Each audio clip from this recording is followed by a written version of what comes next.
जी, इस वक्त राजनांदगांव के गोल बाजार में मौजूद है। पिछले कुछ दिनों पहले खबर दिखाई थी कि यहाँ एक गड्ढा था।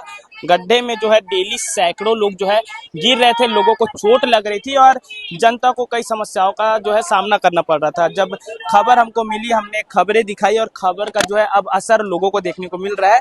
जहाँ इस गड्ढे में कई लोग गिरते थे, वहाँ अब इसकी मरम्मत कर दी गई है। हालांकि इसका परमानेंट जो है सॉल्यूशन नहीं किया गया है।